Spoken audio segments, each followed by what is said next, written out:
গলা বুক জ্বালা-পোড়া করে, বুকে ব্যথা করে, মুখে টক ঢেকুর আসে, পেট ভরা ফাঁপা মনে হয়, বমি বমি ভাব, ভাজা, ঝাল, মশলাযুক্ত খাবার খেতে পারি না।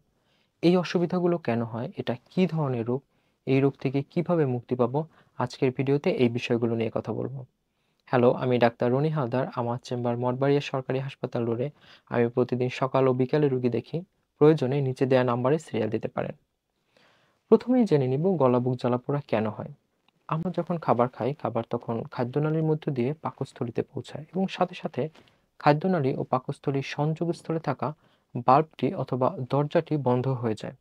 কোনো কারণে এই বাল্বটি যদি দুর্বল হয়ে যায় অথবা পাকস্থলীতে চাপ লাগে, তাহলে পাকস্থলীতে থাকা অত্যন্ত শক্তিশালী অ্যাসিড খাদ্যনালীতে উঠে আসে। সাধারণত পাকস্থলীর ভিতরের দিকের ওয়ালে এক ধরনের প্রোটেক্টিভ অথবা রক্ষাকারী আবরণ থাকে। অন্যদিকে খাদ্যনালীর মধ্যে এই ধরনের কোনো রক্ষাকারী আবরণ না থাকায় এসিড যখন পাকস্থলী থেকে খাদ্যনালীতে উঠে আসে, তখন খাদ্যনালীর প্রদাহ অথবা ক্ষত হতে থাকে। তখন আমরা বুক জ্বালা-পোড়া, বুকে ব্যথা অনুভব করি। কখনো কখনো এই এসিড অথবা এসিড মিশ্রিত খাবার মুখেও চলে আসে। এই রোগটিকে আমরা বলি জিইআরডি অথবা গ্যাস্ট্রোএসোফেজিয়াল রিফ্লাক্স ডিজিজ। গ্যাস্ট্রিক মানে পাকস্থলী, এসোফেগাস মানে খাদ্যনালী, রিফ্লাক্স মানে উপরে উঠে আসা, ডিজিজ মানে অসুখ। এবার আমরা এই রোগটির কারণ এবং এর চিকিৎসা সম্পর্কে একসাথে জানব। কেননা যে কোনো রোগকেই সারিয়ে তুলতে চাইলে ওই রোগটির উপসর্গের চিকিৎসা না করে রোগটির উৎসের অথবা রোগটি হওয়ার কারণের চিকিৎসা করতে হবে। প্রথমত, মশলাযুক্ত ভাজা, ঝাল, তেল, চর্বি জাতীয় খাবার, কফি, কার্বোনেটেড পানীয় ইত্যাদি এই রোগটি হওয়ার অন্যতম কারণ। তাই এই সকল খাবার পরিহার করতে হবে এবং এর পরিবর্তে পর্যাপ্ত পরিমাণে পানি পান করতে হবে ও ফ্রেশ খাবার খেতে হবে। স্থূলতা বা অতিরিক্ত মেদ পাকস্থলীর উপর চাপের সৃষ্টি করে, ফলে অ্যাসিড খাদ্যনালীতে উঠে আসে। তাই অবশ্যই আমাদের ওজন নিয়ন্ত্রণে রাখতে হবে। যদি পেট ভরে একবারে অতিরিক্ত পরিমাণে খাবার খাওয়া হয়, তাহলে স্বাভাবিকভাবেই পাকস্থলী ভরে উঠবে এবং খাবার উপরে উঠে আসতে চাবে। তাই খাবার অল্প পরিমাণে, প্রয়োজনে কিছু সময় পর পর খেতে হবে এবং চেষ্টা করতে হবে পাকস্থলীর 1/3 জায়গা যেন খালি থাকে। এছাড়াও খাবার খাওয়ার সাথে সাথে শুয়ে পড়লে এই ধরনের সমস্যা দেখা দেয়। পরিপাকের পরে খাবারকে পাকস্থলী থেকে নিচে ক্ষুদ্রান্তের দিকে নামতে সময় দিতে হবে। তাই খাবার খাওয়ার 2 থেকে 3 ঘন্টা পরে বিছানায় শুতে হবে। সব থেকে ভালো হয় ঘুমানোর পূর্বে নরম কোনো কিছু দিয়ে পিঠের দিকটা একটু উঁচু করে রাখলে।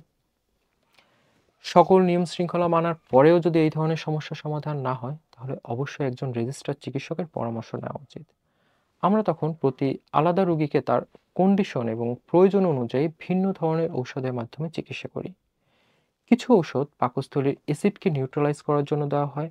অন্যদিকে কিছু ওষুধ পাকস্থলীতে অ্যাসিড তৈরির পরিমাণ কমানোর জন্য দেওয়া হয়।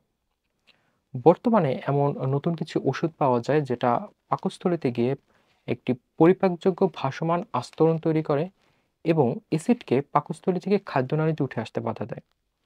এই ধরনের রোগের ক্ষেত্রে এই ওষুধের কার্যক্ষমতা ও ফলাফল অত্যন্ত ভালো।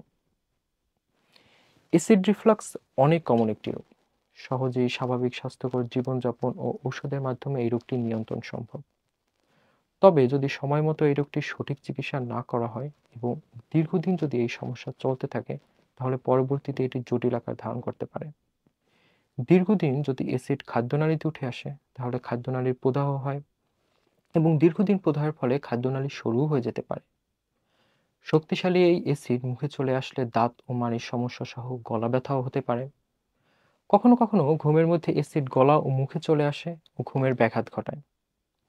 অনেক বছর ধরে যদি অ্যাসিড এরকম খাদ্যনালীতে চলে আসে, তাহলে কিছু সংখ্যক মানুষের খাদ্যনালীর কোষের গঠনগত পরিবর্তন হয়ে ব্যারেট এসোফেগাস নামে এক ধরনের মেডিকেল কন্ডিশন হতে পারে, যার থেকে পরবর্তীতে খাদ্যনালী ক্যান্সার পর্যন্ত হতে পারে। তাই অবশ্যই আমাদের স্বাস্থ্য শৃঙ্খলা মেনে চলতে হবে এবং সময় মতো প্রাথমিক অবস্থাতেই সঠিক চিকিৎসা গ্রহণ করতে হবে। অনেকেরই অ্যাসিড রিফ্লাক্স এবং পেপটিক আলসার ডিজিজের মধ্যে একটা কনফিউশন থাকে। পেপটিক আলসার ডিজিজ অথবা গ্যাস্ট্রিক আলসার সম্পর্কিতও আমার একটি ভিডিও রয়েছে, আপনারা চাইলে দেখে নিতে পারেন। সবাই ভালো থাকবেন, সুস্থ থাকবেন। সময় নিয়ে আমার ভিডিওটি দেখার জন্য আপনাদের সবাইকে অসংখ্য ধন্যবাদ।